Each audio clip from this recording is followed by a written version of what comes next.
All right. Good evening. Good evening. Thanks for coming. Appreciate it. My name is Bill Schuster. I'm the county conservationist with the Door County Soil and Water Conservation Department. We appreciate you coming tonight. Tonight is the start of the next phase of a project that we've been working on a while, and we'll talk about the timetable as we go along tonight. And it's all about Dunes Lake and the Dunes Lake Watershed. And in fact, this photo, that's of the lower lake area. Those of you that have been back to the lake, we'll talk about the upper and the lower lake. We also have a number of pictures, and we have a video. It's a short video that will get you to understand what the lake looks like right now. And what we're going to do is certainly take questions and comments as we go along today. We'll do brief clarifications. At the end of the presentation, we really want to get into a discussion and dialogue. So some longer discussions and questions and suggestions and recommendations, we certainly want those, and we're going to save some time when we get to the end of the presentation. This is the second of two meetings. We started 2 weeks ago. We met. Could you either stand in front of the mic or hand hold it, please, because I'm not getting a good audio. Wonderful. Thank you. That would be acceptable. All right. Thank you. I have a hard time standing still, so Laddie's going to be telling me to stop every so often.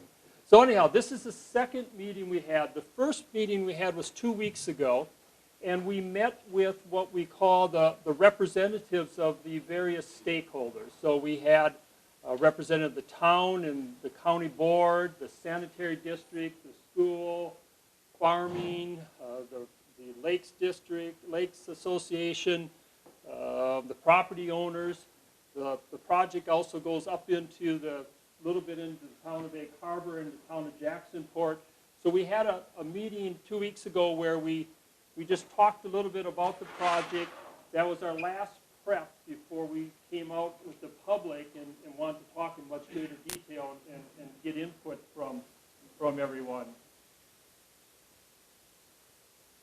Before we get into talking about the project, I really wanted just to point out the number of people that were involved in this and the level of expertise. And was that in the handout?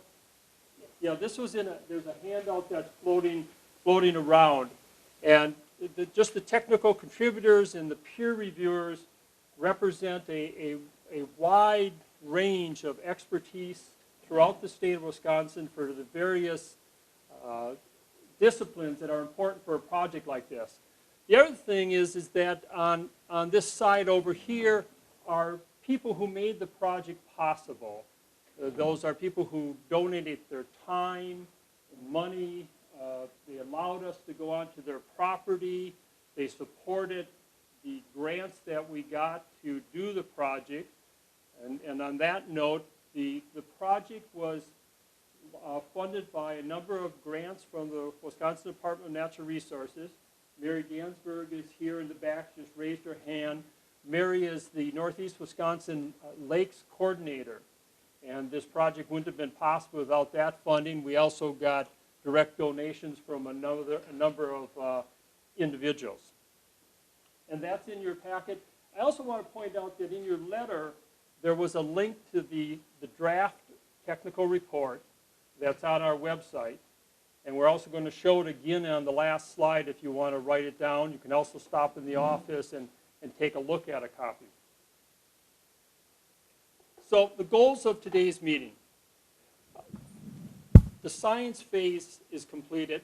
We want to start presenting the conclusions. The first phase of the project is a collection of data and looking at what the conditions are out there, make recommendations. That phase of the project is largely blind to practicality in some ways, to cost, to ranking of recommendations. Those sort of things start to happen when you move into the public planning phase where we want to go. So we're at the end of the science phase. We're moving into the public phase. The next one, which is really important, is to the opportunity for the public to start asking questions, discuss the data and the results, and to provide input on that plan implementation phase. And this one is probably the most important one, and we're going to look at the timetable. We want to encourage you to get involved in the planning phase. You know, you all represent different stakeholder groups, and we need you to get involved in this project as we work through planning, implementation, and then implementation. And then that timetable that fits into what we're talking about. Oops. Now what do I do?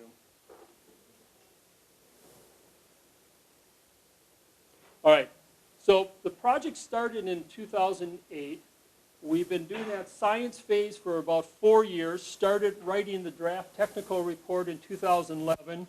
We've got to this point right here where we have the starting to move into the planning phase. We'd like to work with the various stakeholder groups and individuals between now and like the end of October, and then do some more serious drafting of the plan in between October and December. We have a deadline of submittal of a implementation plan, the whole plan, to the Department of Natural Resources at the end of 2012, and then it's just implementation of what the community is willing and interested to do as we look at Dunes Lake.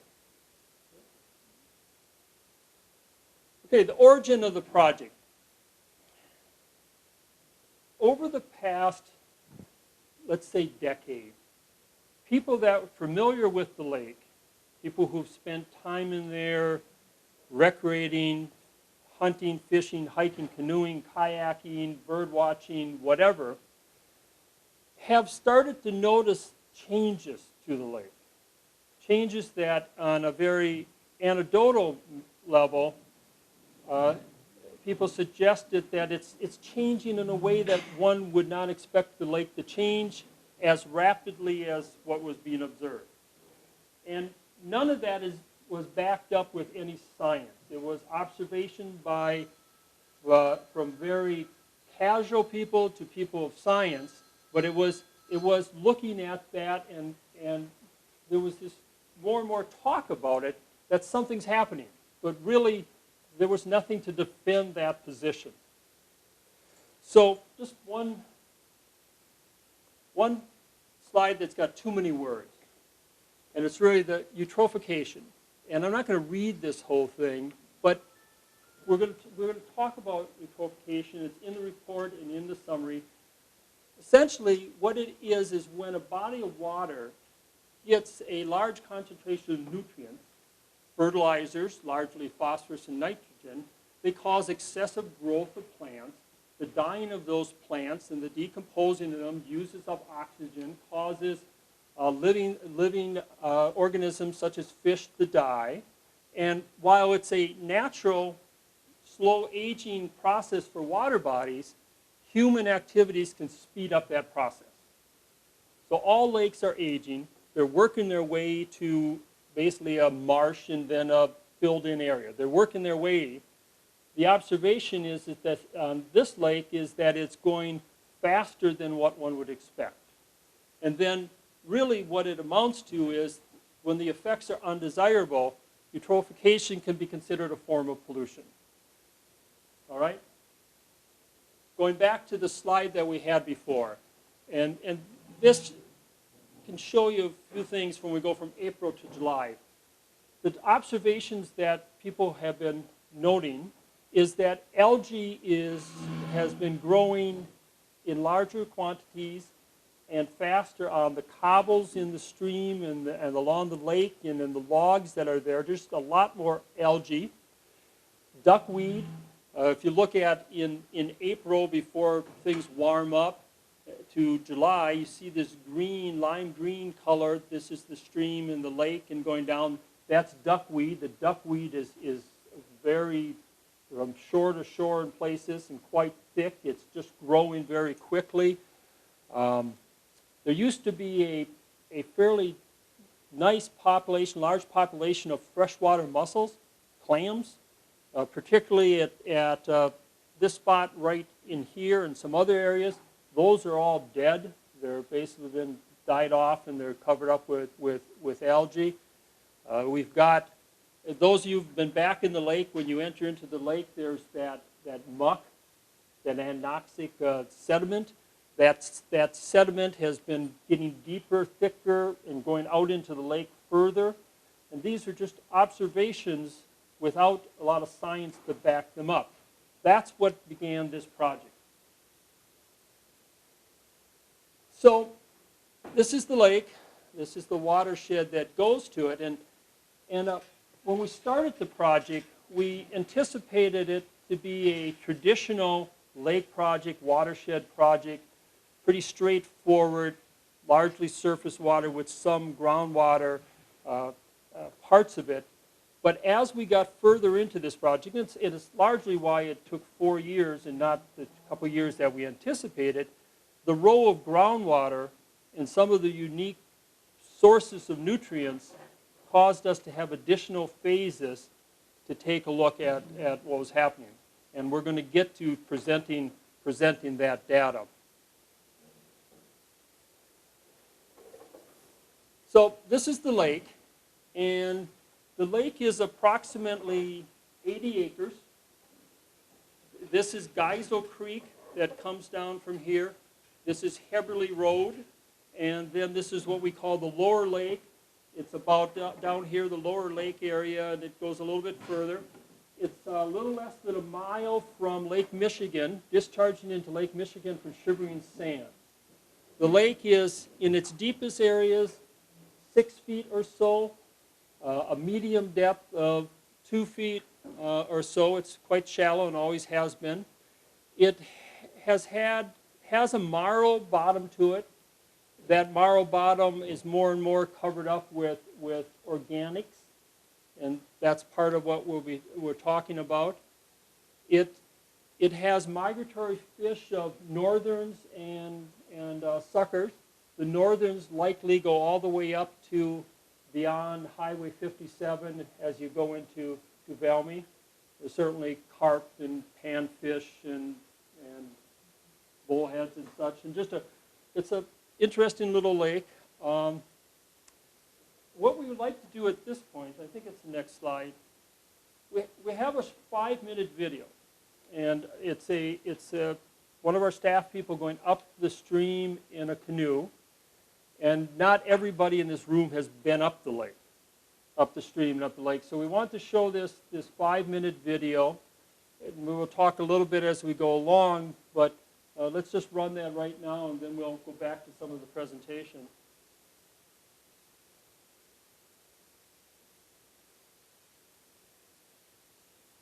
There we go. See that okay? So this is starting up in the lake, and in the area of the lake where the bottom is still kind of a white color and has that marl bottom to it. The water is, as you can see, a couple feet deep in the area. A lot of lily pads, and used to be able to see garfish back in there, but I haven't seen them in years. You can see. We'll talk a little bit more about all those cattails that are growing up. For those of you that haven't been back there, it's a view of Door County that a lot of people don't have. You know, you go back there and you could just as well be in northern Wisconsin. Now we're looking up the stream this is going upstream from Heberly Road.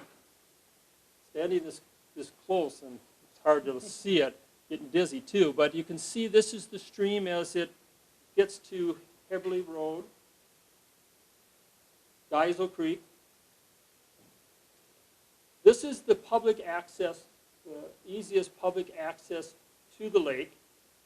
The stream is it's very easy to paddle downstream, of course, but even you can go upstream pretty easy. This is the duckweed that I talked about. So we're just beginning the route down to the lake. The stream is fairly narrow at this time. It's an easy paddle. Stays quite deep in the creek. There's a few logs in places.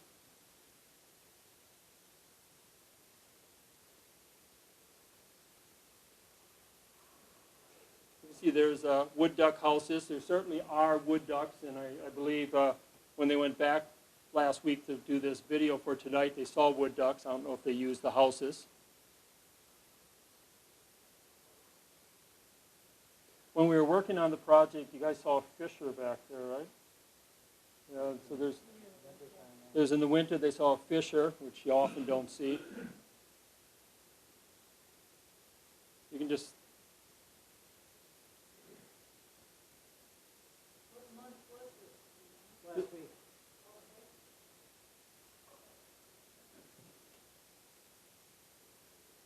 Further you get in, it starts getting wider.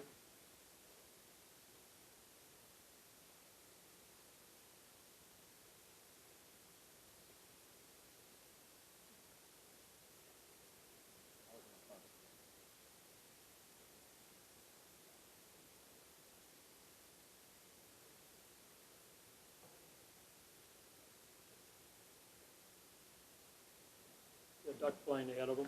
Or was it a duck or a wood duck? It was a wood duck.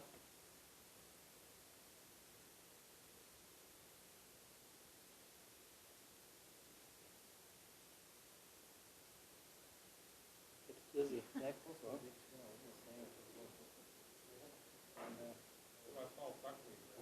That's duckweed. Is that normal for a Wisconsin creek? Well, certainly that amount of duckweed is exceptional, and that's a good example of when you have the nutrients that are, it's just like growing your garden when you get the fertilizer to get the duckweed growing like that. It's difficult to see in a video like this, but when you look down into the water, you have the mats of algae growing on everything. I think there's some areas where the mats of algae have floated up.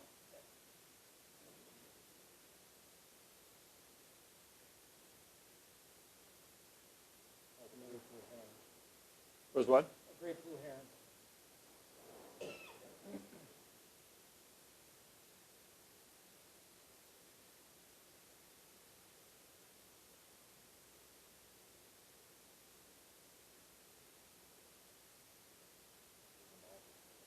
We're approaching where the creek enters into the lake.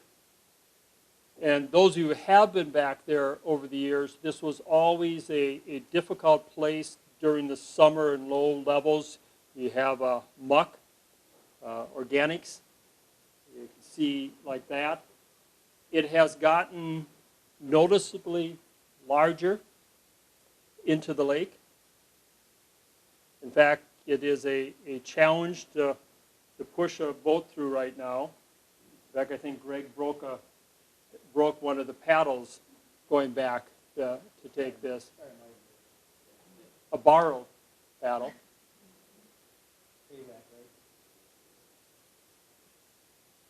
And much of this is not sediment. It's as you have the nutrients and everything grows, it dies, and it's a deposition of that organic. Greg is saying the bubbles you release, it's got quite a, we wish we could pump in odor. You know, you can certainly smell it as you go into the lake.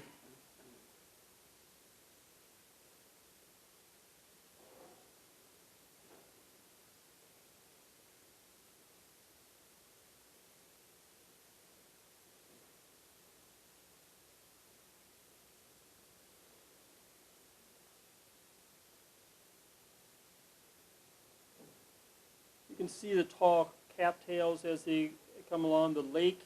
In addition to the other things, there's a much more area that's being filled in by cattails.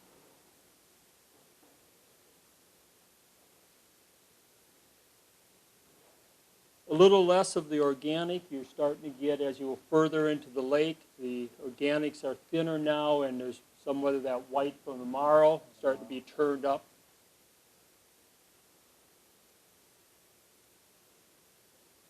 can see now they're able to paddle as you get past that large area of deposition going into the lake. It's just about done.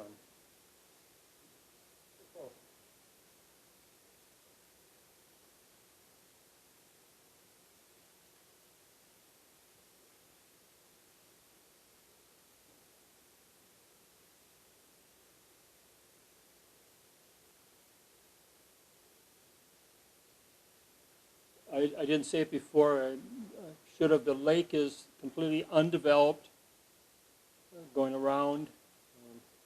Almost all the property around it is owned by a Doorland Preserve, a group of landowners.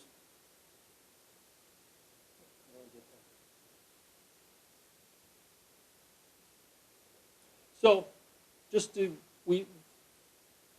was Heverly Road. This is the path you went in on Geisel Creek. This is the mouth where all that organics is. And then this area of cattails is getting thicker and bigger, and that's where you saw. They were not able to get through this when they were in there last week. There's a path at times that you can push pretty hard to get in. This area of tall trees is like an ice shove. It's an area that's walked pretty easily into the lake. That marl area, Bill, was right about there. Okay, you can see the color, the different color. And is that Shivering Sand Creek that exits? It does. I'll get to another slide. I'll be able to show Shivering Sands a little bit better. So this is Shivering Sands. That right here. It's about a mile from the Lake Michigan. This green line is the watershed. And a watershed is the area that if a raindrop falls and can run off and not soak in, it goes into a given body of water. So this area is the surface water watershed of Dunes Lake. This is Geisel Creek. The watershed is approximately the creek is about 5 miles long, and the watershed is about 10 square miles. The headwaters are beginning headwaters are in, this is Egg Harbor Township with just a little corner of Jacksonport. So you've got Town Line Road and the wet area here, and there's actually a channel that goes across Town Line Road that flows occasionally. The creek is dry right now. The only place you see water is somewhere in between Dunn Road and Heverly Road. It's the land use is 72% agricultural. It is, and then with residential rural homes scattered about. What makes it somewhat different than some rural townships is it has the crossroads community of Valmy right here and Institute over here. It has both Valmy Institute along with the school that are connected to the sewage treatment ponds that are right there. There's 2 ponds, and we'll be talking more about those as we go along. But whatever runs off of this area works its way into the lake. Yes?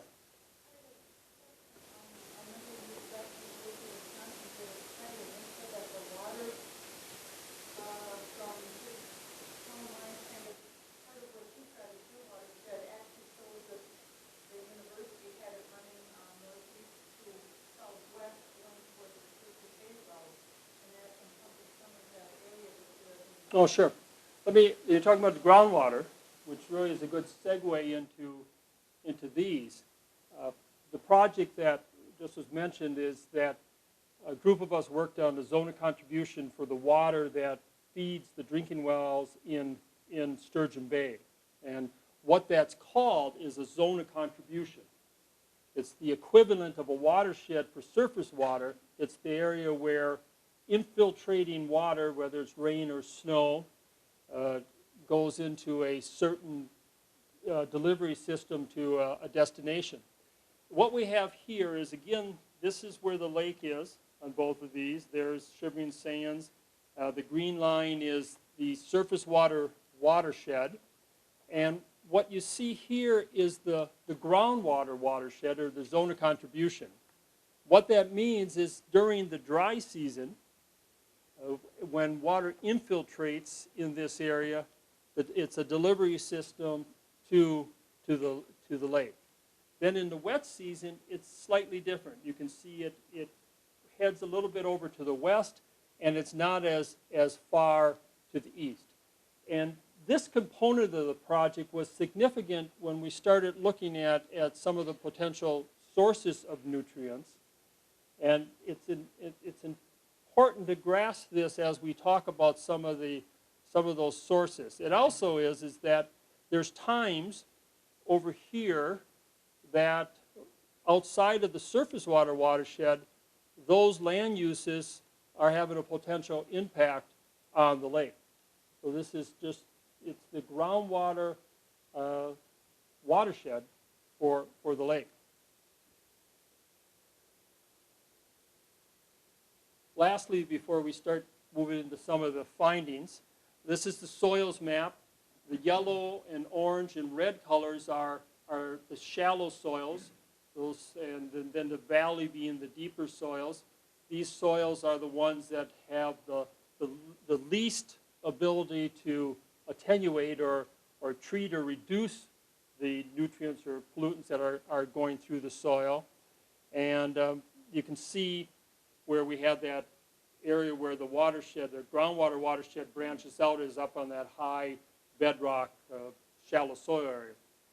This one is a project that happened a number of years ago where mapping was done of the larger fracture traces, and these aren't all the cracks and crevices in the soil, in the rock, but these are rather the larger ones that you can see through soil tones or straight natural features. They're important delivery systems of groundwater. Also, these blue areas where you see lines, those are closed depressions, meaning that there isn't any easy surface outlet of the water that runs off. It's internally drained. This is a particularly important one over here that we have some interest in and how it relates to the water quality. So just to recap, they're going to move into some of the findings. We really want you to get involved in this project, and that's not a hollow statement. We want you to, as we go through the weeks and months, because we do have a slide that comes up where we've got a series of questions that really need to be thought about by the community as we go through the next few weeks and months. Timetable. We are on a fairly tight timetable. We need to get going on this. We're going to have different staff will be working with different stakeholders. Greg will be working somewhat with the non-agricultural group. Dale Conkle, Dale, if you could raise your hand. Dale Conkle is from our office also. Dale will be taking the lead with the agricultural side of things. Amanda's going to be off for a few months, but she'll be getting back into it. And I'll be part of it. Yes? Why is the timeline so impacted? What is the We have a deadline to submit the plan by the end of the year. It's a requirement of the money. I don't know how much flexibility we have on that. I suspect, depending on how things go, we may have some flexibility on that. All right. This is Amanda Surface and Greg Cover. They're both staff people in the soil and water, and they're going to walk you through the methodology and the results.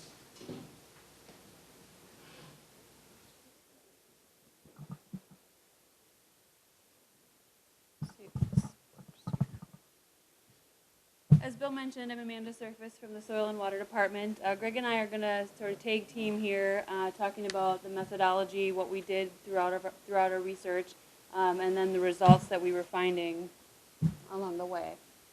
As Bill mentioned, those initial observations of the lake without any science really is what started the project.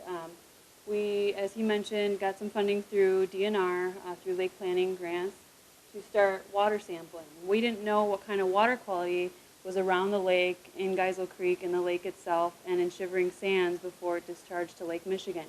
So we really spent the first year and a half just taking lots of water samples, catching the surface water that was discharging to Dunes Lake. And here's that green outline showing the watershed again. And on this map, it's a little tough to see, but there's some dots on here that show where we sampled. We've sampled as far north as Clark Lake Road. This is again sampling surface water. This is sampling Geisel Creek. At Clark Lake Road, Whitefish Bay Road, Highway 57, Dunn Road, Haverly Road had 2 sample points. There was at the creek, and there was also some surface water coming off of farm fields that we sampled as well. And then the lake sample is shown here, and then at Shivering Sands Creek, before it discharged to Lake Michigan, was sampled as well.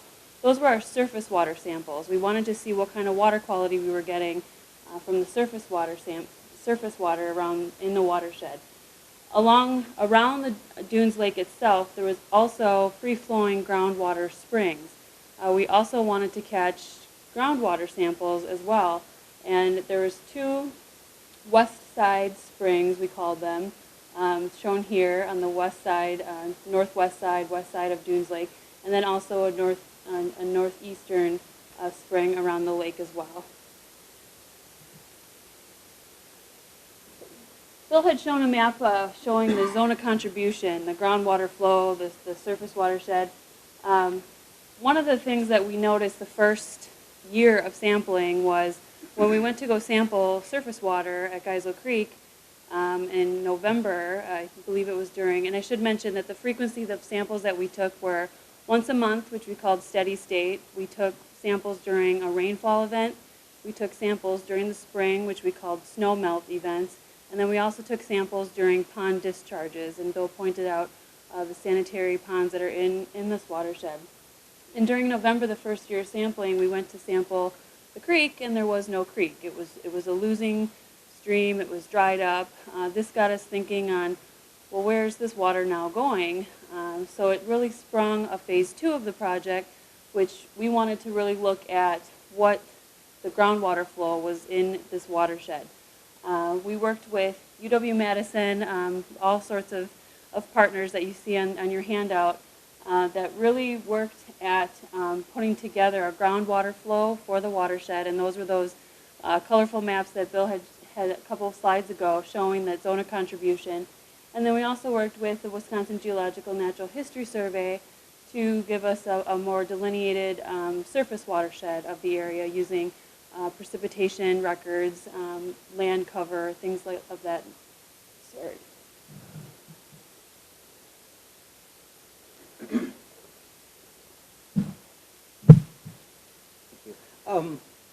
Basically what I'm going to do here is I'm going to summarize this big table with this little table first. And this is the results of several hundred samples that Amanda talked about. And it's not really the sources of nitrogen and phosphorus, but it's kind of the avenues of the total phosphorus and total nitrogen budget for Dunes Lake. So on the first line, we got the pond discharge. The pond discharges 3 times annually. There's some additional leakage rates that are going to be in some later slides. And right now, with the samples, we're seeing about 23% of the phosphorus budget for Dunes Lake is coming from those discharges. Only 1% of the nitrogen is coming from those pond discharges. Surface water, Amanda talked about this, that we thought this watershed was much larger, surface water contributions, but it's only 11% of the phosphorus and 7% of the nitrogen, so relatively low. Groundwater contributions, this was the big aha, and Amanda touched on it, but basically we were seeing sample values that are contributing up to 66% of the phosphorus from shallow groundwater and 92% of the nitrogen. So all of these numbers down here are different sources of groundwater, surface water, and of course the pond discharges. Down below here we have some rather big numbers for nitrogen in grams and some much smaller number for phosphorus. This equates to about 470 pounds of phosphorus, a little bit less than that, As far as nitrogen annually, we're looking at closer to 35,000 pounds of nitrogen going into the system annually. So what does this mean? This is the percent that's going in from each of these, I'll say, avenues again. And then down here, as it goes into Doones Lake, comes out shivering sand, we have some numbers here that show the assimilation, or how much nutrients are being absorbed by the lake. So for nitrogen, about 65% of the nitrogen is stopping in Doones Lake. So all that algae or the duckweed that you see is being assimilated in that plant matter. 46% of the phosphorus is staying in Doones Lake. The rest of it is going out into Lake Michigan. It's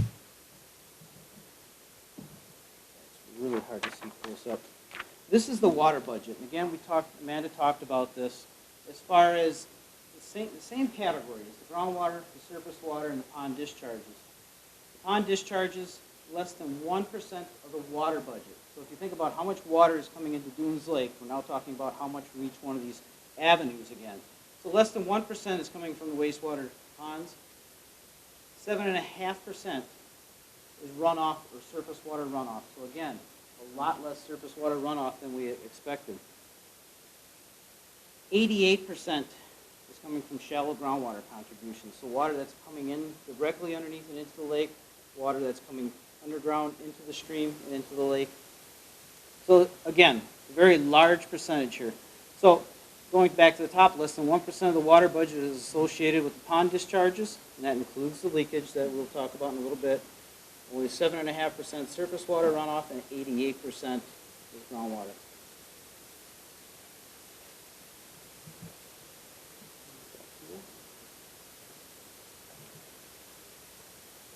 Moving on to after our initial water quality phase of the project, or water sampling, I should say, surface water and groundwater sampling, a question rose as far as the sanitary ponds that are in the watershed.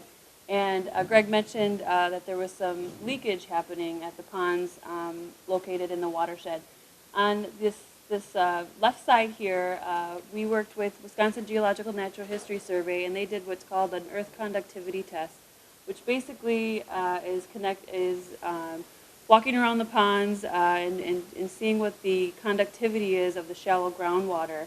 And what they can see is if there are leakage is happening around the ponds. The blue dots are showing where there is probability of some wastewater water in the groundwater under these areas, and the yellow is showing that there isn't any, or there's less.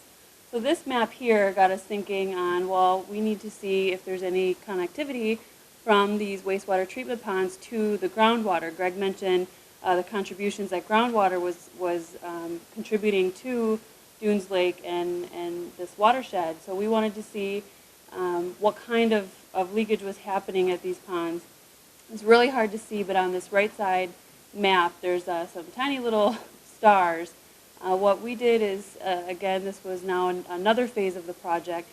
We installed what's called some mini piezometers, or shallow groundwater wells, near this area of the southwest corner of these ponds where their map showed that there could be some leakage happening.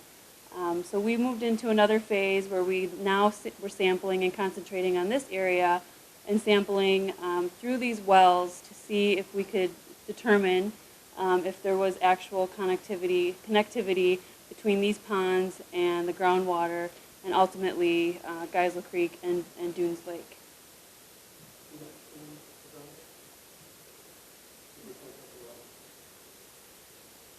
Oh, I'm sorry. There's one up here as well. We did one in the northeast corner as well, as sort of an up gradient small well as well to sample to see what we were getting in that corner.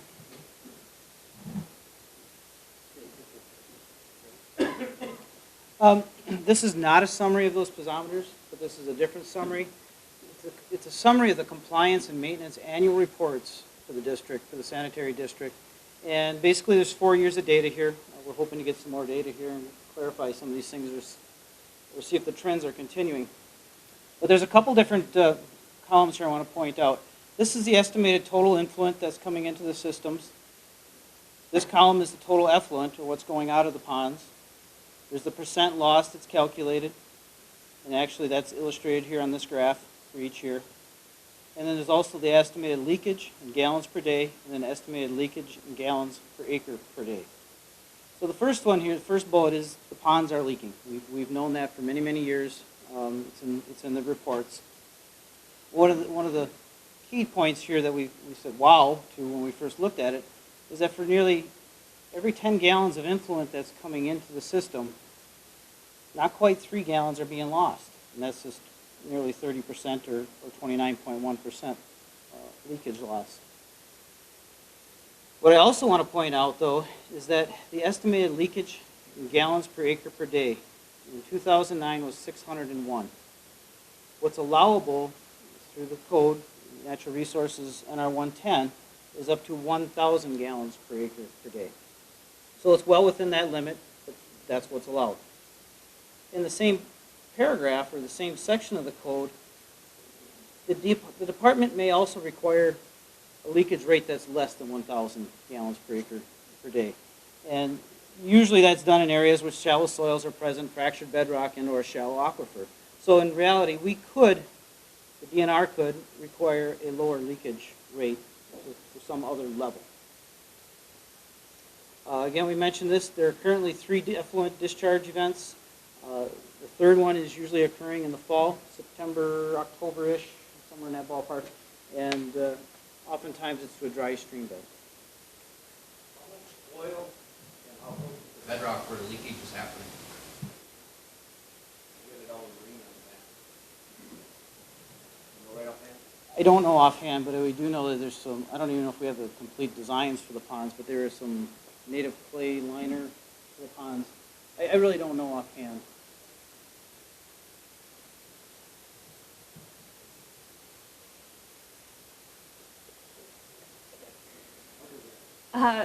Sediment core was another phase of the project. A couple years ago, we got together with, again, people that have partnered with us on this project, and one of the questions was raised is, well, what's the history of the lake? Do you know what the lake was years ago? And there's actually an individual at DNR that does what's called sediment coring at lakes all throughout the state of Wisconsin. And basically, you can see here that it's just taking a core of the sediment that's in the lake. You saw in the video a lot of that sediment that they were kicking up. What they did here was they can actually take a core of the lake, and it's almost like the rings on a tree, the ages, how you find the age of a tree.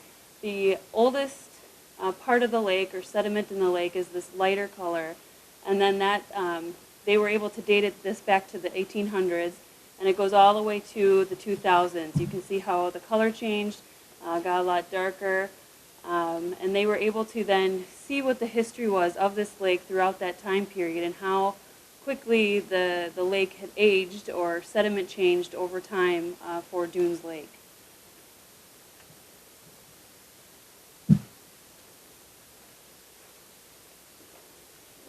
Okay, this is the results of the sediment core analysis, and I'm actually going to bring Paul Schumacher up here from Wisconsin Lakes. You want to touch on this a little bit again? Since Paul dealt probably the largest amount with these samples, and could probably explain this the best of all of us. So I'm going to turn it over the pen to Paul.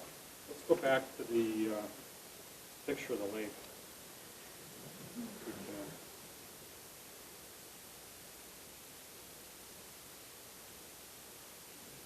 Okay. The sediment core sample was taken in this inlet portion of the lake. We didn't talk about it up to this point, but the lake itself is outlined about like I'm drawing with the laser pointer here. And this is all mats of cattails that have grown up over the decades. But the lake was once just a single body of water. And what's happened is we've got this inlet area of the lake that's dark here has been separated from the rest of the lake by these dense mats of cattails. These little lobes here, here, here, and there's one down here and over here are what you would find in a typical lake in Door County. Clark, Kangaroo, they've got firm bottom and sandy marl type of bottom. The inlet basin is completely opposite. It's got a very soft bottom for 2 or 3 feet, and an awful lot of organic matter that's captured in this sediment. So kind of keep in your mind the picture of the lake. And again, we took our sediment core sample right about in here. And why don't we go back to that one graph then, Greg? Thank you. Okay. This graph here just shows the accumulation of materials at that sample point in grams per square centimeter per year. It goes back to 1800, 1820 actually, right up to the present date. And based on the sampling and the chemical analysis of the sediment, the rate of accumulation of materials. Now, when we talk about sediment, we're not talking about sand, gravel, or loam. We're probably talking more about accumulation of organic matter. That's what makes the sediment so dark. So it was clipping along until the 1950s, perhaps the 60s, at a rate that is kind of in the median of lakes in Wisconsin. Right around the time between 1960 and 1980, it took a significant jump, and you can see from 1980 to the present date, it's been going back and forth at about 3 times or more the rate that it had been up to that point. Not coincidentally, but the treatment ponds were installed in the mid-70s. So the rest of the information on these graphs just shows that sediment or that organic matter that's accumulating in that inlet basin it's got a lot of phosphorus in it, nitrogen. This over here just shows the amount of organic matter. This horizontal line here is the mid-70s. So you can see that the sediment that is accumulating in that inlet basin is rich with a number of chemicals that are accumulating along with the organic matter. Why don't we take just that last one and just jump one slide forward. Oh, okay, well that's it then. So again, yeah, I want to point out here, this is a clear plexiglass. I think it's about 3 or 4 inches diameter sediment coring device. And we're out in a flat bottom boat in that inlet basin in spring of last year, I think it was. The bottom is what, again, you would typically find in a lake in Door County. It had little clamshells in it, little snails, things that you would find if you walked around the edge of Clark Lake or Kangaroo Lake. The material from about here up is the accumulation of organic matter in the last handful of decades. So this was all, this work was all done by the State Hygiene Lab down in Madison, and they used a radiochemical dating to fingerprint how long that sediment's been in the lake. So. Thanks, Paul. Been in existence? Why don't you go back to that? They're getting thicker by the year. And I know a couple of us, again, empirically, I've been canoeing on Dunes Lake since the early 80s. And it was relatively easy to get from Geisel Creek across the inlet basin and to Lower Dunes Lake here, and then on to Shivering Sand. So just in, let's say, less than 40 years, these have probably increased in thickness significantly. I mean, we didn't take scientific measurements back there, but I know it was not, there were some cattails that you paddled through, but you didn't have to lift your canoe and drag it over the cattails, which is pretty much the only way you can get through it now. Do you have a feel for how much of the spike in the sediment retention could be caused by the mechanical aspects of This, exactly, thank you for asking, that's a good question. What's happening, a normal lake will, in fact, one this large and shallow, because it is a shallow lake, wind will kick it up, the sediment will kick the sediment up, and the flow of water in the spring will push the sediment out and into Lake Michigan. That would be a normal process. What's happened here is these cattails have really created an inlet sediment, I'll call it a sedimentation basin, which is where the velocity of the water drops and the organic matter and the other sediment tends to accumulate. And it really, the good news is the cattails are protecting what's left of Dunes Lake, those perimeter ponds. But the problem is that this inlet is getting to the point now where it's accumulated so much organic matter and other chemicals that it's almost become a dead portion of the lake. In fact, it is anoxic. In other words, the water and the sediment don't have any dissolved oxygen in it, so it can't support fish life. Did that answer your question, or is there a question behind it? So if there's a mechanical process going on, and that hypertrophication that's happening, can we assume it's all from nutrient input, or might some of the process that's going on here in this lake, which you measured with your core samples, is it from that catchment mechanism that's happening? Well, the lake's not able to effluent itself out. The nutrients and the growth, the biological growth, is really coming from the length of Geisel Creek, pretty much from Haberly and perhaps Dunn Road down into the inlet basin. And it's driven by the concentration of phosphorus.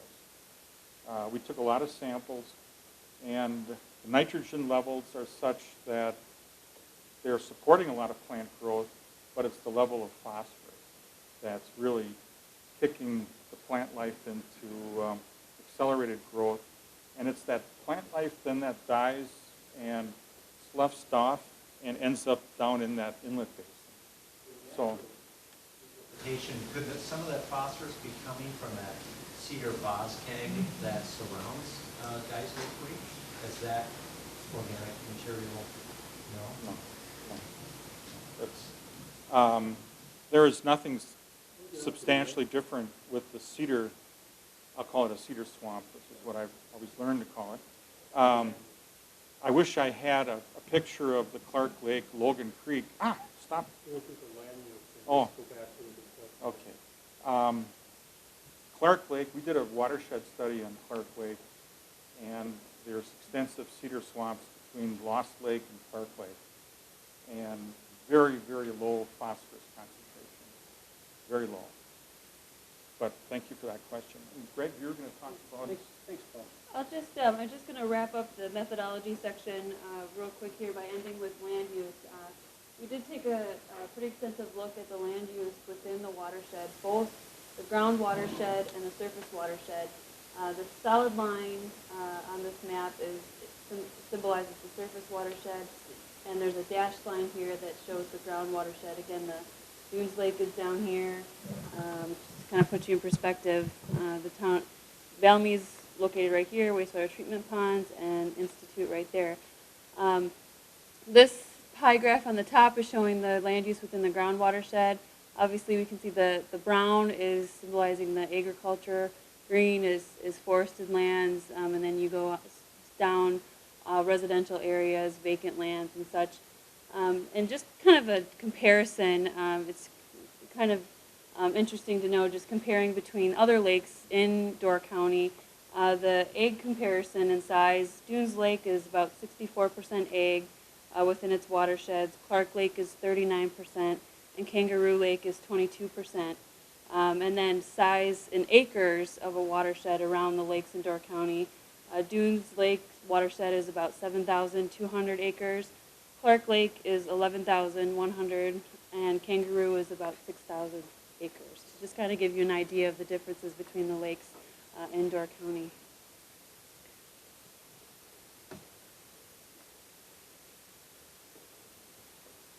significant results and discussion points. Bill and I are going to tag team this one. And we've gone through many of the results already. And really what we're going to do here in the next 2.5, 3 months is go through these very same results and discussion points with our core stakeholders. So what I'm going to do is I'm going to read off the results that are significant on the left, and then Bill's going to start the dialogue for the discussion points. I'll say one thing in the beginning. What's an important part of what happens next is the community has to consider a number of questions and give direction to the people that represent you, whether it's on the town level or the sanitary district or the school board or whatever. This is the step where you've got to think about some of these and then come up with where you are as a community. And these questions are really sort of poking and probing, trying to cause some of that discussion to take place. So, Okay. So the first one is approximately 88% of the Dunes Lake water budget is from groundwater sources and accounts for 66% of the phosphorus loading and 92% of the nitrogen loading. all right. So we have the authority. There are statewide standards and prohibitions for agricultural land use in the state of Wisconsin. We have the authority to require that those take place within the watershed. But, and we're going to be saying this for every single stakeholder, it's quite possible that even implementing all those standards and prohibitions are inadequate to reduce the nutrient loading to a level that's adequate to accomplish what the community may want to do with the lake. So it's what it comes down to is that, and we're going to be saying this to all the stakeholders, sanitary district, the school, the town, we are going to, we believe, need everybody to do something and hopefully do more than just the minimum. And that's not just the farmers. That'll be the sanitary district, it'll be the school, it'll be everyone. So it's quite possible that doing the minimum is not adequate. Okay. The second bullet, the sediment core analysis shows a significant increase in sedimentation and other elements around the time period of the installation of the treatment ponds. So, looking at all this, it appears that the lake, while it was receiving a lot of nutrients, the lake was handling those nutrients somewhat better than it is now, and quite honestly, before the treatment ponds were installed. But the treatment ponds may be sort of the breaking point where the lake just can't take in that level of nutrients. So the question is, and it's a community question, is how should the potential abatement burden be divided? And the best example I can give you on this is one that happens with stormwater. You've got a culvert pipe which is adequately taking all the runoff from a neighborhood. But someone builds a house and now the pipe is too small. Does that mean the last house is responsible for doing something to make it all work? Or is it a community watershed-wide responsibility to take care of the problem? So this one is, how should that effort and burden of trying to improve the lake by reducing the nutrients be divvied out within the community? Okay, third bullet, the treatment pond discharges accounts for 1% of the Dunes Lake water budget, but accounts for 23% of the phosphorus loading. Well, kind of counter to the previous one, is it more cost effective and easier to put effort into the treatment ponds where you have a small percentage of the flow representing almost a quarter of the nutrients? Is that where we potentially can get more done quickly? And then it comes down to that division of burden and where do you put your effort. And again, everyone, from our perspective, needs to do more than the minimum. If everyone hides behind, I don't have to do this, I don't have to do any more than this, it'll be inadequate to take care of the lake in the way we think it needs to be taken care of. The next two bullets we're going to combine here because they both deal with groundwater. But the first, or the fourth bullet there, fourth and fifth, nearly 3 out of every 10 gallons of influent are leaking from the treatment ponds. And the second one, treatment pond discharging to a dry stream bed threatens the local drinking water aquifer. All right, this one's, and these are all supposed to probe and make people think. You know, the unaccounted for sewage in the treatment pond system is within the allowable regs. But those allowable regs can require a lesser rate of leakage. Should that provision of requiring more be exercised or even done voluntarily? And then it's this whole thing with the treatment ponds and the groundwater.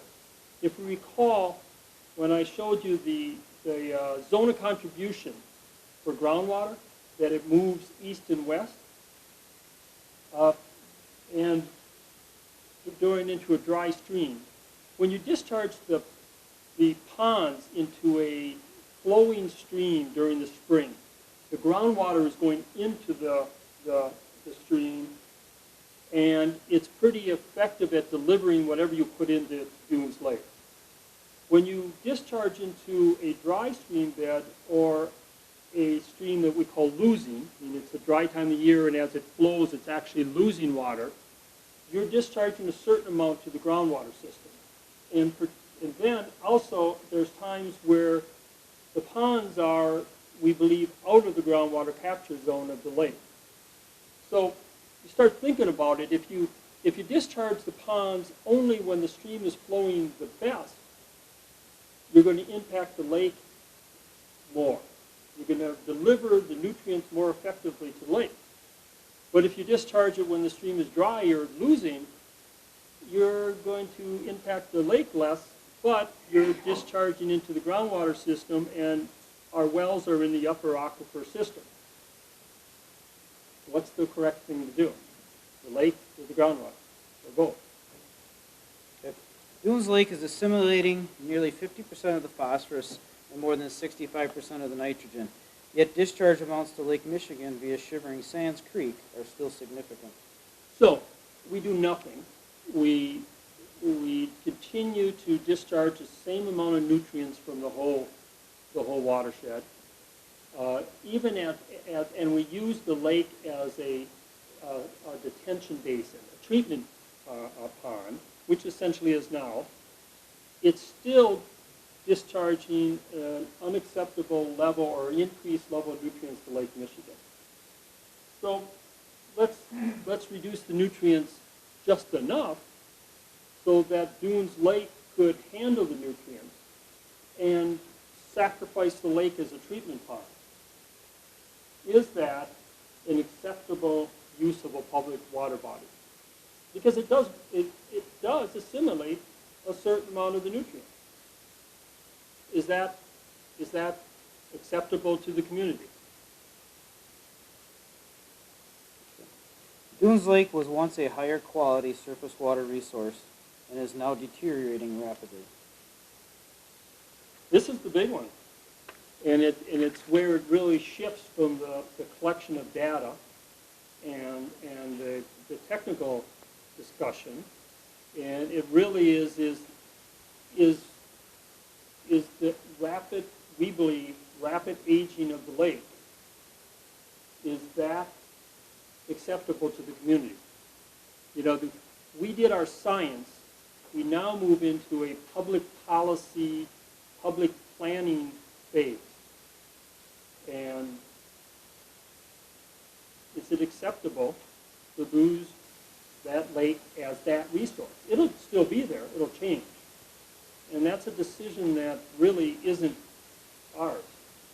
It's one that gets put into the community. All right, so what we have, and Greg's going to go through the next few slides, but then we want to talk on the end as long as people want to talk. And it gets to that whole planning question in the timetable. The plan doesn't get down to the nuts and bolts of how everything needs to happen. The plan will ultimately make some recommendations, and they will be specific enough, but in general, in that they set forth a path that the various stakeholder groups start working on. It doesn't get down to the details of maybe what the sanitary district would do exactly and how they would do it, or what the school district could do as one of the major users, or what the town could do as promoting a no phosphorus zone or something.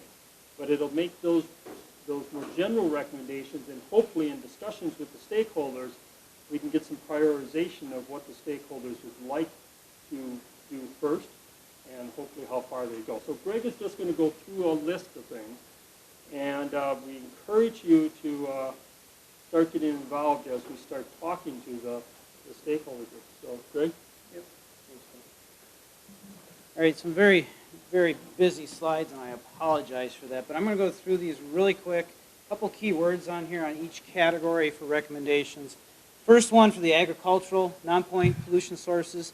We want to rank the ag fields, find out which fields are losing the most sediment and or phosphorus. Also, nutrient management. We have a lot of nutrient management going on out there right now, which is a good thing. We want to make sure that all 5,330 cropland acres are under a nutrient management plan. In many cases, winter spreading is a factor with those plans. Some places it's allowed, some places it isn't. If discontinuing that practice, does that help Dunes Lake and the delivery to the water body? Tillage setbacks. We can put tillage setbacks along our waterways, our sinkholes, the rock hole openings, and again, keep some of that sediment and nutrients out of our ground and surface water. Installing BMPs at livestock operations under NR 151. This will address some of the direct runoff. BMP, best management practice. Many of the farmers in the room here probably know what a manure storage is. That's one of the best management practices that we could have, a barnyard runoff system, things of that sort. Wetland restoration projects. A simple pond within the water course can hold back a lot of nutrients. Another recommendation. Cover crops, conservation tillage. Those are the highlights, and of course we're looking for other recommendations in this area. The sanitary district, probably, and Bill touched on this, and one of the simplest things might be an alum treatment to precipitate that phosphorus out of the system, or at least down into the bottom of the ponds prior to discharge. What everybody could do in their homes, reduce your phosphorus. Reduce the phosphorus in your soaps or your detergents. We could look at the liner in the pond, try to eliminate that leakage. We could reduce the amount that's allowable through the DNR. Again, enlarging wetlands or wetland restorations downstream. Bill spent a lot of time on this. Even if we do all these reductions in nutrients, do we still sacrifice the lake to prevent any of that water going into the groundwater system? Again, this is something that we talked about this at the last meeting, but maybe we can connect the system to the city of Sturgeon Bay system and avoid using the ponds altogether now. Other potential systems, we don't know. Again, we're looking for other solutions. Private homes that have their own waste treatment systems that are not online with the sanitary district. Again, reduce the amount of phosphorus that you're using in your household. And of course, we have the inspection under the county ordinance, the sanitary survey of the private homes to make sure that the systems are functioning properly. Timeline again? Yeah. All right, we're reaching an end of what we wanted to present today, and really just want then to open it up for discussion and questions. And again, we're right here. We are going to be breaking the staff into different groups, so we're working with different stakeholders, starting to have discussions with the leaders of those stakeholder groups, and see what sort of willingness there is to do some things. We also want to be engaging the town board and essentially the DNR too, in terms of what's the goal for the lake? What's the town board's perspective on the use of that lake, the desirable condition of it? And as a local community leaders, and we represent the populace out there, what's acceptable? What's the goal for the lake? So a lot needs to start happening in terms of discussion. So, this is the website, our department website. At that website, you'll be able to review the entire technical report. We also have a copy you can take a look at in the office. It's marked as its final draft, and what that means is that we're to the end, but we're correcting things that people point out that we made errors or whatever, and we want to move into that planning phase. So given that, we've taken a patient hour of yours. We'll answer questions. George. Is that maybe I didn't notice when you addressed them, but from experience in the community, I have noticed over the past 10 or 12 years, there's been a significant drop in the runoff in the spring in local creeks. Creeks that used to run annually and ran a lot of water in them suddenly are not running at all and run for 3 or 4 years. Now, have you factored in to this equation of yours the lack of significant runoff in the spring, or the generally lowering of the volumes of water that are going through that system? The other question is the business of what is actually causing the sludge in the bottom of the creek. Now, you're talking about the leakage from the ponds getting in some way or another. I can't imagine any sludge being transferred through the creek, some sort of, but I can imagine some nutrients. So, let me answer those two before we get on to the third one. I'll forget. I'll do the second one first. The muck that we are showing and we talk about, and as Paul pointed out, what that is that we've got this fertilizer that comes down, these nutrients that come into the lake. They encourage rapid vegetation growth. That vegetation dies, and it's that settling. So you're not looking at sludge coming down the creek. You're looking at the decomposing plants which grow as a result of those nutrients. The first one, in terms of the water, I completely agree with you, George. We have areas in the county that used to pond up greatly in the spring that haven't been lately. Our creeks have always been flashy, but some of the northern reaches of creeks not far from you, Lily Bay, used to be running up through the Jarman Field on a regular basis. It doesn't lately, anyhow. That doesn't mean it won't happen again. But when you look at the nutrient budget, a lot of what we're looking at is what's already happened. The delivery system, and others can jump in this room if they want, but as we have less surface water flow, it's the groundwater system continues to go. So if you think about streams being a surface expression of groundwater, and as you lower the groundwater, you don't see that surface expression anymore, but the groundwater is continuing to flow from the upper reaches to, essentially it's going to Lake Michigan from this watershed. So the delivery system is still there. I think on Greg's chart, what % was groundwater delivery from? So we're already at a point where we think the delivery is in the 80s from groundwater versus surface water. So I think it changes the avenue, but not necessarily reduces the amount. What we don't have is as much of a spring surface water delivery system, but groundwater appears to be the main delivery anyhow. Good question, though. And it's interesting how it's changing throughout the county. Yes?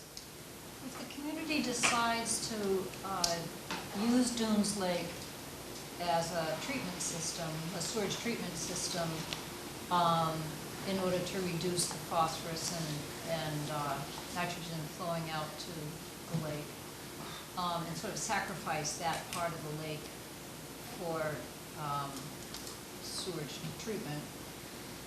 What's the longevity of that system?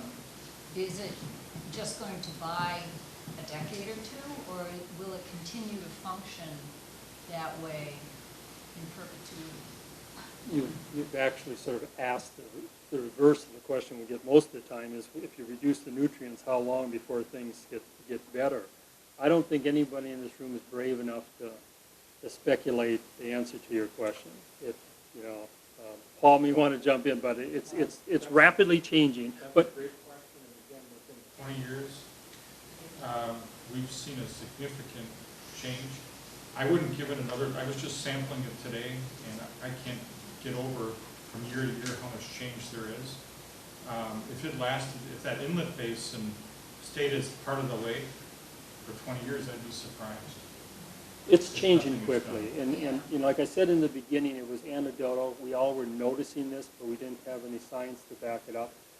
The beginning of yours, when I say the community decision, the community may be bigger than this area. The community may be the state of Wisconsin because it is waters of the state. So in some sense, when I say the community, is that okay and the community value, it's really that willingness to make voluntary things happen and support others. But the community is the whole state of Wisconsin, so.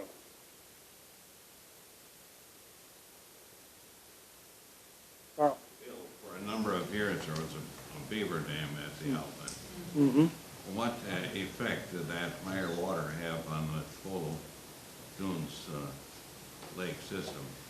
Those of you that, there was, someone jump in, someone was about 2 extra feet of water maybe? About 2 extra feet of water because of the beaver dam. It's been asked, what does that do with the whole nutrient loading? Certainly the nutrient loading is the same. And you're going to continue to grow the plants. And, we're not going to be able to build a dam or bring the beavers back, I don't think. I think it's an interesting question how that changes. There's a certain amount of additional capacity to deposit stuff. Right, but I don't think it's the solution. I don't think it's going to happen either. But one thing, it killed a lot of cedars. It killed a lot of cedars. Yeah. They've returned. I could ask a question. How many people have been back in the lake? Huh? A third? No, maybe a quarter? Great. Maybe I didn't interpret it correctly, but did you assume that because you had those test wells at a certain volume of water was leaking through leakage? But what about evaporation? Those stabilization lagoons were designed for maximum evaporation. Right so now, that would be, the evaporation should be significant. Right now, we're using the numbers out of DNR's reports, essentially, and we're going to be working with Gary to better understand what's all in that equation, and we're using the verbiage that comes right out of the report that talks about leakage. So it's one of the things we do need, and we want to sit down and work with the sanitary district. We don't want to get into an argument about small numbers or numbers back and forth. We're pretty confident in our belief that the ponds represent a significant delivery of nutrients. We're pretty confident in our belief that there is leakage of the ponds. I think it warrants discussion as to what level of a human threat that is. And it also warrants a discussion as to the delivery to the lake. What I really don't want to get into, and we could do this on any one of these topics, is start arguing about the number when there are some things that are happening. We see a change from the ponds delivery. Which number? Anyone that's dealt in large studies like this Mm-hmm. knows that many, many hundreds of assumptions are being made. Mm-hmm. And each individual assumption that's being made in the design of the study can have a small or very large impact on the conclusions you draw. Sure. Why is that important? It's important because we're talking about real money here. We're talking about real disruption to families. We're talking about asking people in very difficult economic times. And I haven't heard any specifics. That concerns me a little bit. I've heard about best management practices for farmers. I'm not a farmer, so I don't really understand that. But as a taxpayer, I am for clean water. Though I know eutrophication can be a natural process as well. Although I think you've made a good case, it's probably not a natural process. It is a natural process. The speed of it is what man impacts. I get the impression, it's anecdotal, that there's less of an agricultural burden now in my area than there used to be. When I moved here 19 years ago, there were dairy farms on nearly every site. The livestock burden appears to be less. Yet, an argument's being made that the eutrophication process is increasing more quickly, and perhaps it's coming from agriculture. As a taxpayer, I'm really not interested in buying manure containment facilities that sit idle. You can drive all over Door County, and you can see large, probably expensive manure concrete edifices on defunct farms. And that's very expensive. It's a misallocation of resources. Resources that could go to educating children or some other thing. And I'm cynical, I guess you get. If someone comes and asks me to redo my septic system or put in a large manure containment facility without very good evidence that it's going to have a positive impact, someone asked a very good question. How long would it take? Let's say we could wave a magic wand and stop all the nitrous and phosphorus from going into the lake. How long would it take for the lake to repair itself? There's no good answers to that. So I hope we don't have too much hubris that when we're deciding what we're going to ask members of the community to do, we're not asking them to do things that are extremely expensive, burdensome, and a regulatory nightmare. So I hope the citizens would push back. I know I would. I'd want a little bit more assurance about the science and that sort of thing. That's why I'm a little uncomfortable with the timeline. Yeah, money's important. But money isn't free. It's not coming from the state of Wisconsin. It's coming from everyone in this room. That doesn't make it wrong, but it's something that we have to consider. So I'm beseeching you as a citizen that you take the citizen into, not just as a PR move trying to get us to agree to do this, to smooth the way, but to really understand that when large government entities make decisions like this, it has a very real impact on the individual. That's all I have to say. It's not a PR move. It's not a PR move. Any true effort to reduce the nutrient loading to Dunes Lake can only be done if the community buys in and makes the decision to do it. That's the truth. Our job is to deliver the message and to encourage that discussion. But I'm first to tell you, community can just make a decision to not do things. The community in this case extends well beyond the folks that are meeting here today. So, to your point, you're going to want to make sure that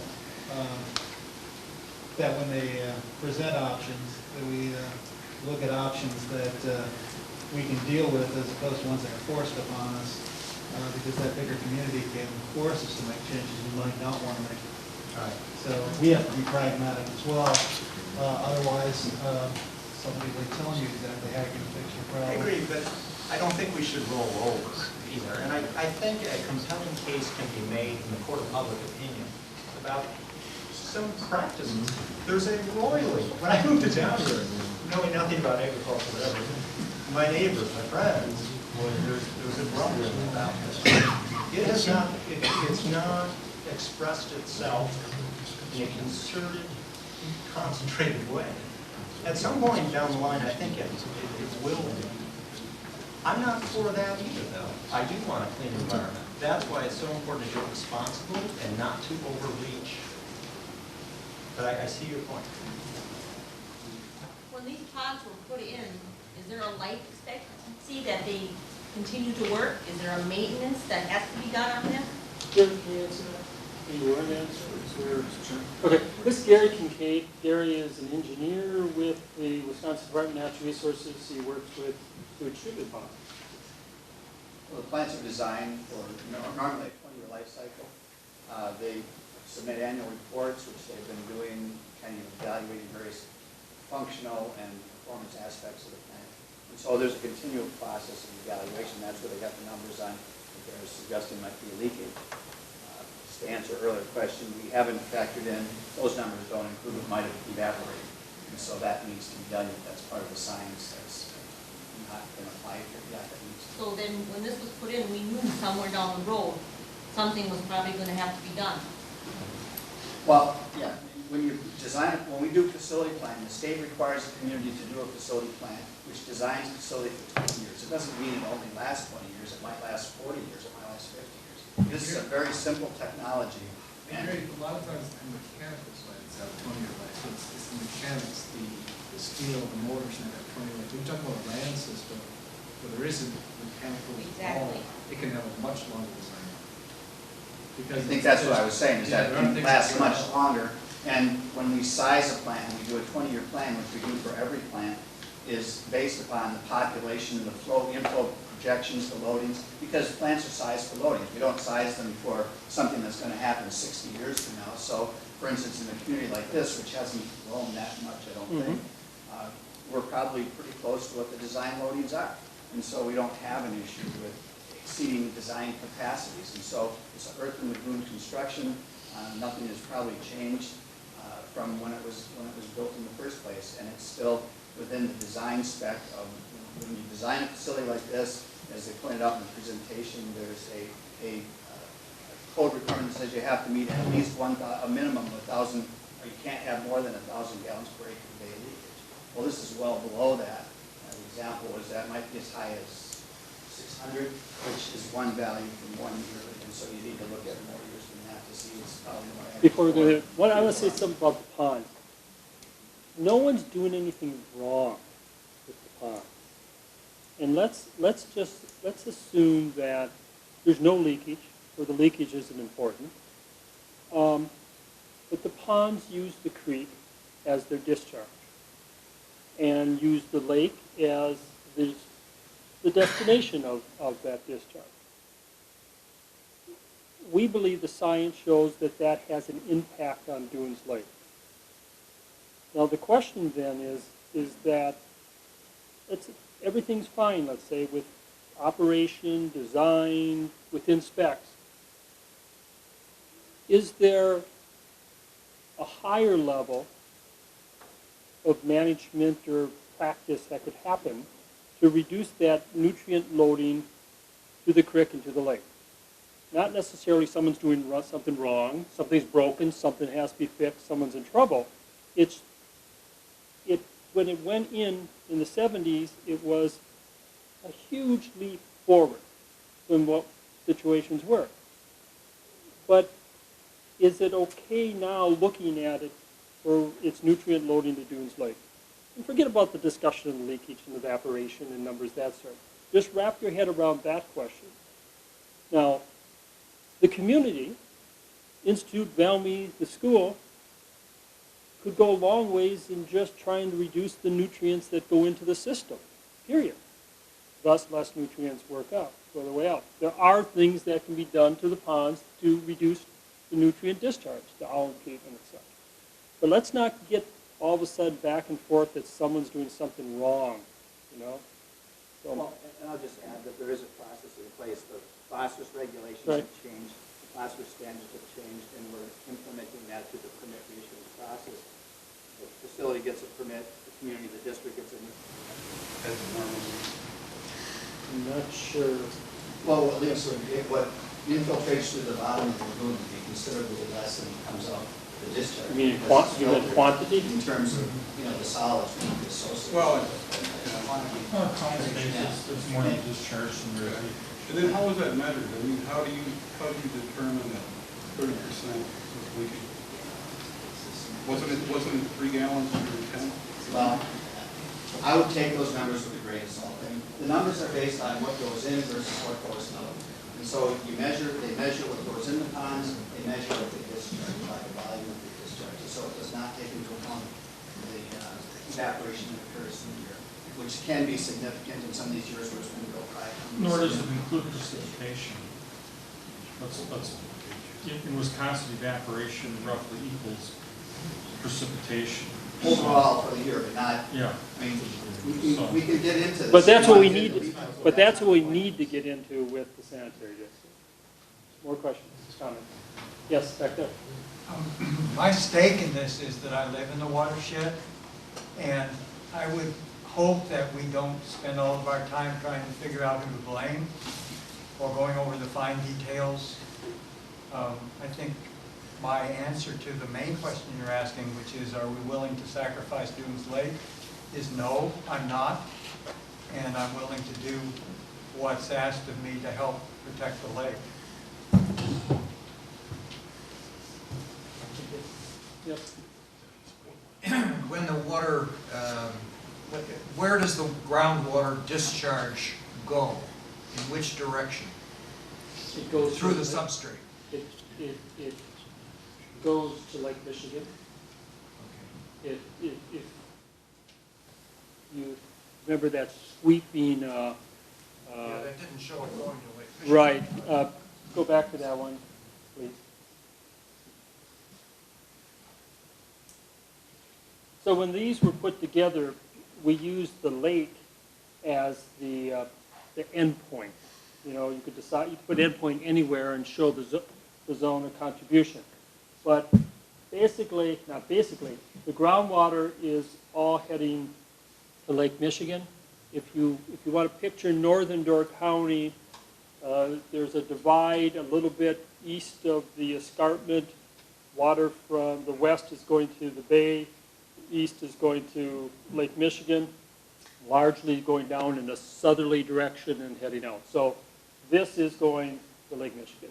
Now, at times where the water table is high enough, it's feeding the surface water, that's when we got a gaining stream groundwater coming up, and that is part of the delivery system. But it's all heading to Lake Michigan. It heads to Lake Michigan, yep, under the ground, but yep, what it looks to me like is it focuses on Doones Lake. Well, that's only because this is where we put the point. You know, you could put a point right here and come up with a zone of contribution. So it's the system that's going to the lake, Doones Lake. You have springs that come into Doones Lake. Yes. Do they year-round, or they sometimes go and sometimes not? There are at least 3 significant springs that you can see. The groundwater is coming into the lake all over. But there's places where that groundwater discharges, comes out of the ground above the lake level. And there's 2, I'm going to show, there's 2 large springs that are on the west side.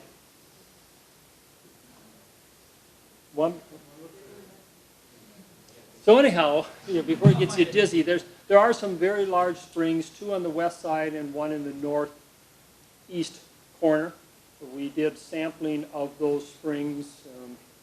One of the things we did do in the, you can see right there, and then there's another one right there. Very significant springs. We also put in some monitoring devices in the spring which monitor the temperature, and why that's important is by looking at the temperature of the water that's coming out and how that responds to rainfall, it can give you an insight to whether the delivery system to the spring is diffused flow or conduit flow.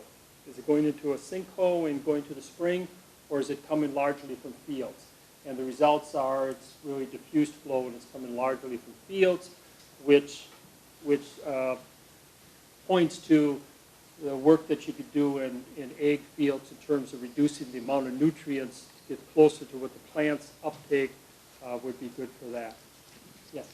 What percentage of groundwater gets discharged directly into the lake versus how much affects the surface water in Dunes Lake?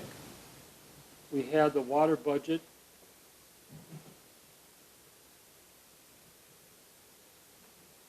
That was it, wasn't it? You want to go back one? Or is it- Basin Creek groundwater contribution runoff. Springs, just the Springs was 13.2%. And groundwater direct to lake was 11.4%. Only 11% was discharged into Lake Michigan from groundwater, as groundwater. No. These would be The dunes- springs underneath the, it's Dunes underneath Lake. the lake. These would be springs on the outskirts of the lake. So springs together coming in, close proximity is about 0.4%.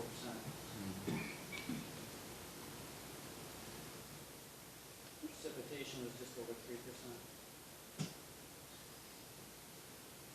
The stronger springs are those that are right at the outlet, or near the outlet, between Dunes Lake and Lower Dunes Lake, is that correct? No, they're on the west side, there's a bedrock escarpment on the west side, and they're at the base of that bedrock escarpment in the northwest and west side of the lake.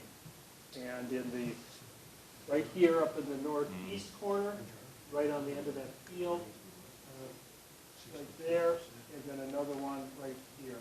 They're right at the base of that escarpment. There's a bedrock escarpment. It's the old, what Lake Michigan shoreline used to be all the way up there, and that's where those significant springs are coming out. Is the leakage a threat to the zone of contribution? Bill? Well, Is that a possibility? we drink out of the upper aquifer, and discharge of pollutants into the upper aquifer from any place is the same container that we drink out of. But you haven't checked to see how much the distance is to the bedrock where the leakage? No, You no, haven't, no. But it's all going that direction. Was Chuck? If that growth of cattails literally divided the lake in half, you're expecting 50% of the lake to do 100% of the job now. What about getting rid of the cattails and letting the rest of the lake work? Interesting.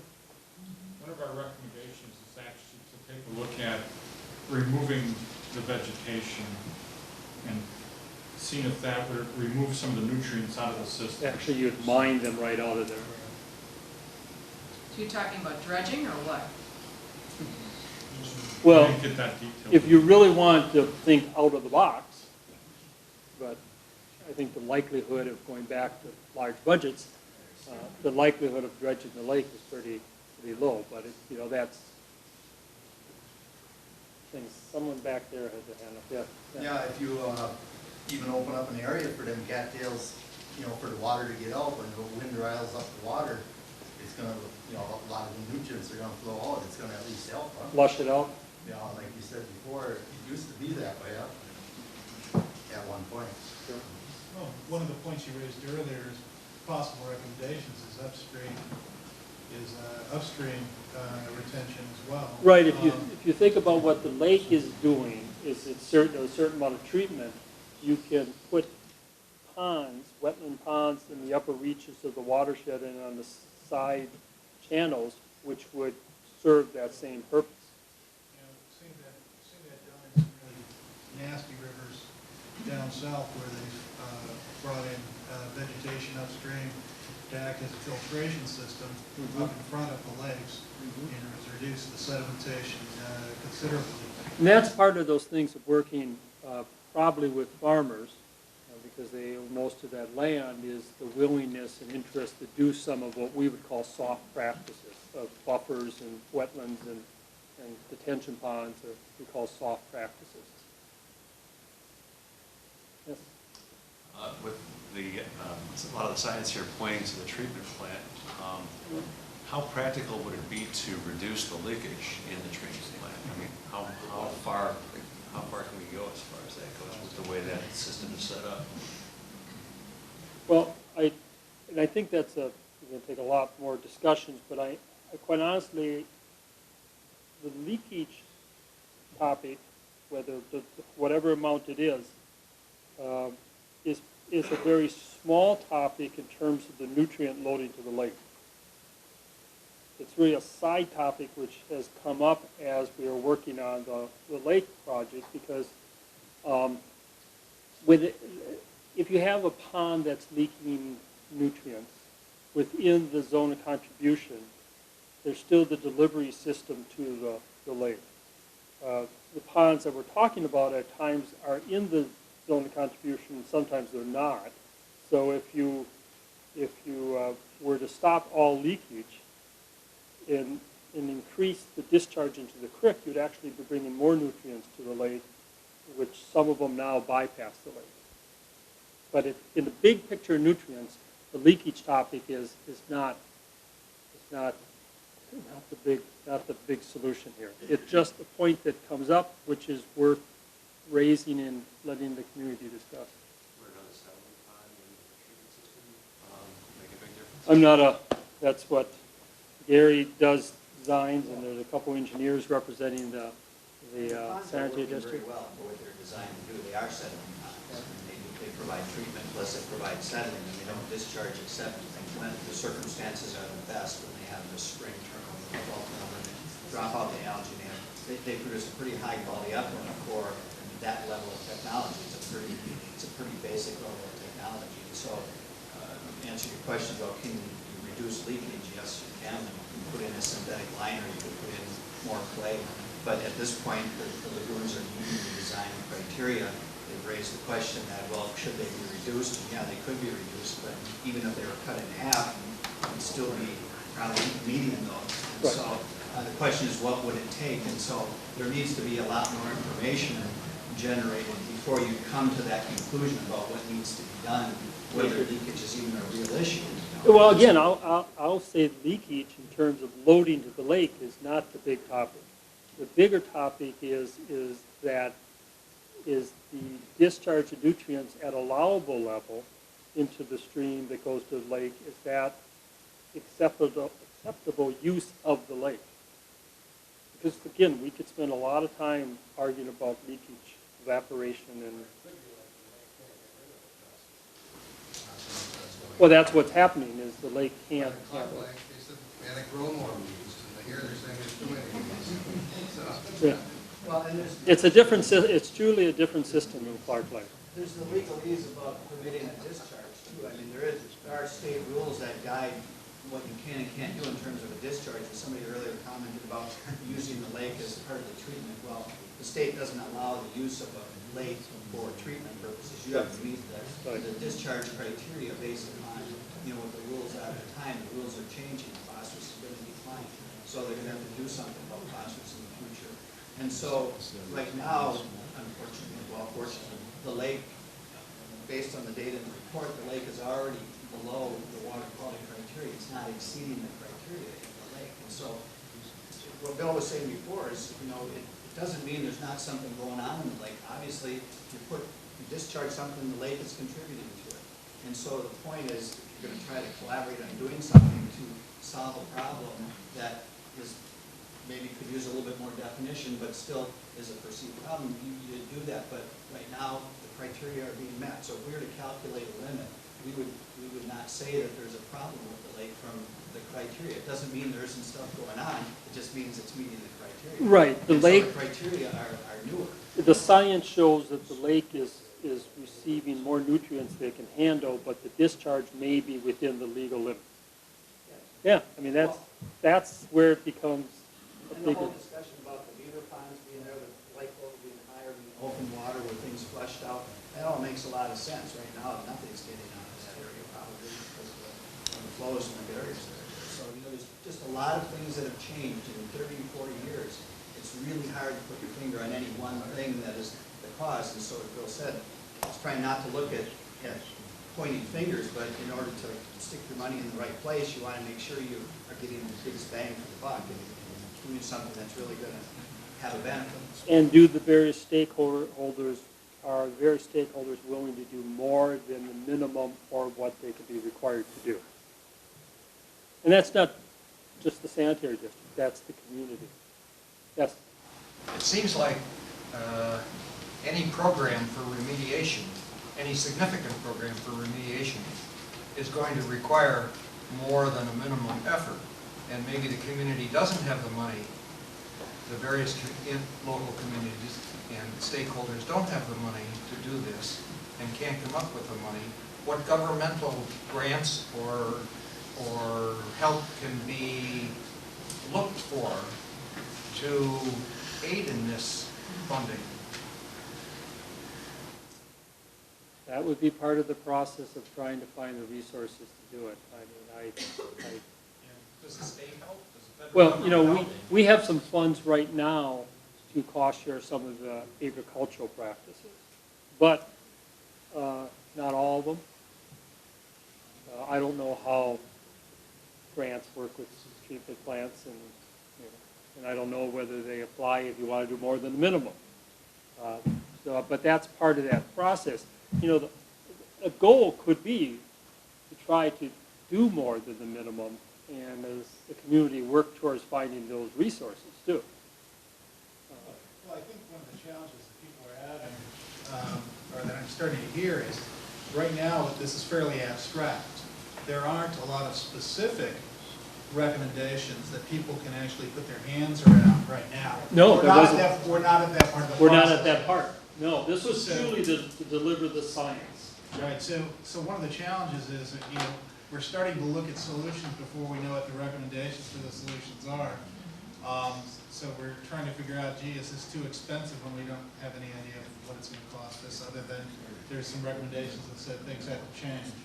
The project is, our end of the project is a success if it results in a community discussion and debate as to values and what could or could not be done. I mean, I can't stress enough that the science part gets turned over to the community. So how do we get to the recommendations when very few of us here are experts in geological sciences, Well, water? we want, and I've mentioned it to Dave Weiss when we talked before, we want to start talking with the sanitary district, and I think the users and the community need to be talking directly to them too and give opinions. Does Dave hear from everyone that, hold the line, don't do anything more than you have to do, or does Dave hear a different message? Are there things we could do beyond the minimum that is affordable? I don't know, but that's the dialogue, right, Dave? That has to happen. We're just trying to learn what you are all putting together here. Yeah. So I have engineers here tonight who are taking notes and have questions, which we'll address to Bill when the time comes, but we're not objecting. We're looking at it, trying to help figure it out. Yeah, and that's exactly what we need, that working together perspective. Bill, when this system was designed, it was, a third cell was considered, and in the West, you do find some of those where there is a third cell, and that's used for recreational purposes. So I think this might still be a possibility to have a third cell instead of the second cell that releases the effluent to the stream. Well, what would be just probably what they're going to have to do to remove phosphorus using the existing technology, just to add some chemistry to it, and use the existing ponds. Adding a third cell, that could help. But right now, it's a matter of taking the phosphorus out of the water. They do a very good job of that already with the system that they have. They produce a pretty high quality effluent for this basic technology system. So we'd be looking at Adam Allen, for instance, like you use in a water treatment system, and you do that in the pond, settle it out. That's what some communities who have the root systems who are faced with reducing phosphorus levels are doing elsewhere around the state.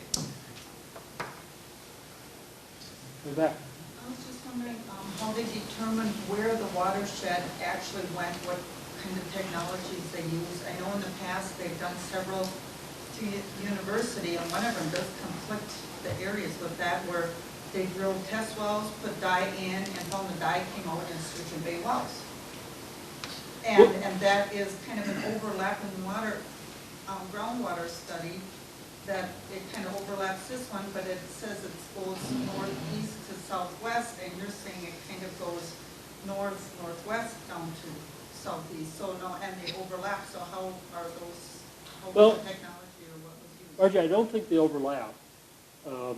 The very same people, Dr. Ken Bradbury and a number of us who did the city zone of contribution, it's actually not done with dyes, but that same model that was created by drilling wells and looking at water, groundwater flow, the very same people did this work, and I don't think they overlap, but you're going to cause me to look at the maps when I get back, but I'm pretty sure. And we also did drill deep wells for the purpose of them running the model through the zone of contribution. So the level of confidence that you have in the city's zone of contribution, you should have the same level of confidence in this one. Understand that those two zone of contributions that I showed you, wet and dry season, those are ever changing as the water table goes up and down. It's a continuum. It's not, static as the water goes down. But same people, Dr. Ken Bradbury. Would the state have any prohibition if more phosphorus went into Lake Michigan? Is that something that we need to be compliant with? Like if there was a mechanical solution to the lake? I don't know, Mary, you got any thoughts on phosphorus loading to Lake Michigan from trivium sands? I don't know what this is.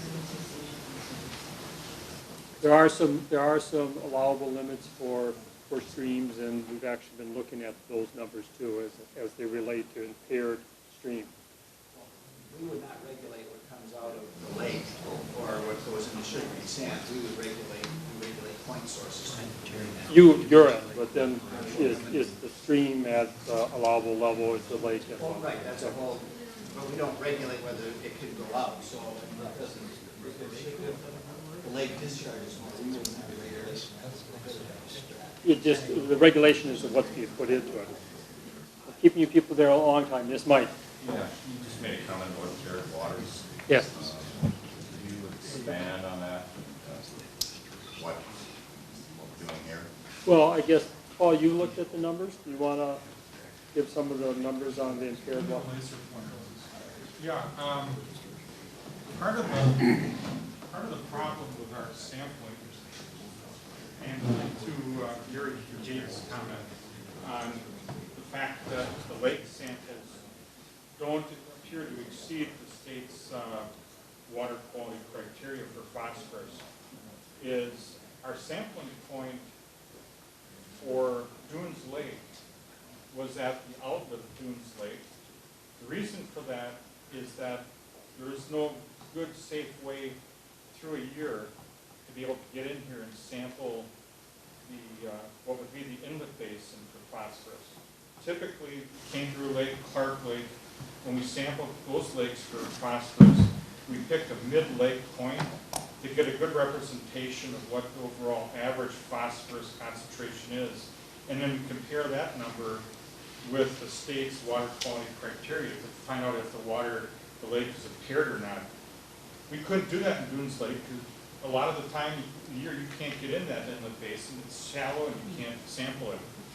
So we sampled at the outlet, which represents, again, a lot of the phosphorus assimilation from basically the Geisel Creek down to our sample point. Now, Geisel Creek appears to be exceeding the water quality standards for phosphorus. That's one of the questions we're working with DNR to review the data and find out if that's in fact the case. So I would say that the fact that Dunes Lake does not appear to exceed the water quality criteria for phosphorus is more of an artifact of where we sampled the outlet versus the midpoint. Again, Geisel Creek does appear to be exceeding the water quality standards for phosphorus. And that's in the report. That's in the If report. it- in We're the- working with Mary Gansberg and others at DNR to try to nail that down and just determine where we are. So hopefully that cleared up the question. Roughly, what's the distance between the open water and that discharge point? If you were to dredge, are we talking 100 feet or? This is approximately 80 acres. This is, yeah, I suppose this is probably a third of a mile, maybe a half a mile. Let's take the dark, where that little island is, over to the right. That's probably about a third of a mile. So I'm just talking about dredging the cattails. Move up, move your, okay, right through there, how much is, right through that little white area where the cattails are growing? Well, Probably a couple hundred yards. if this is 80 acres, you're probably looking at, what, 10 acres or so of cattails. All right, did we warn you out yet? Yes. What's the time of travel on groundwater in the catchment area? I'm sorry, what? What's the time of travel on groundwater in the catchment area? It's in the report. Yeah, I was going to give numbers, but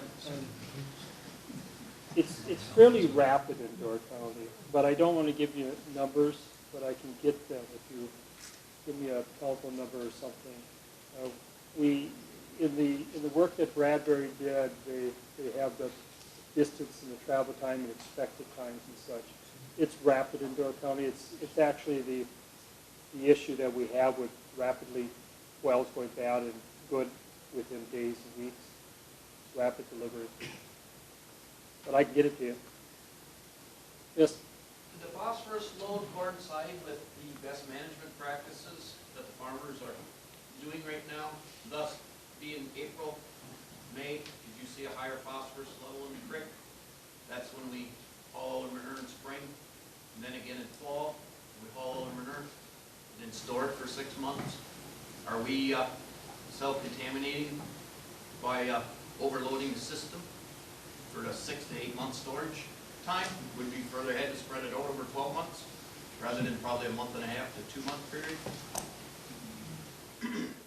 Well, I don't off the top of my head can give you the monthly phosphorus, but application at the wrong time of year will be a more effective delivery system. But I can't give you the monthly phosphorus.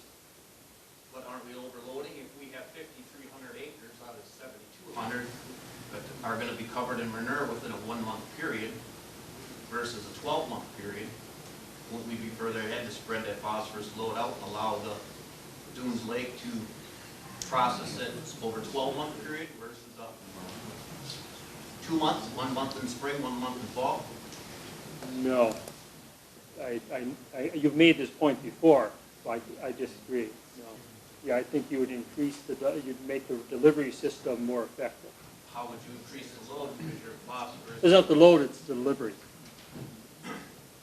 Application at the wrong time of year allows the surface waters to run off to deliver it more effectively. Also, you're delivering nutrients at times that some of the plants can't take them up. But you and I disagreed with this before. So Even with the drying down of the manure over winter, the freeze drying process that they found takes place?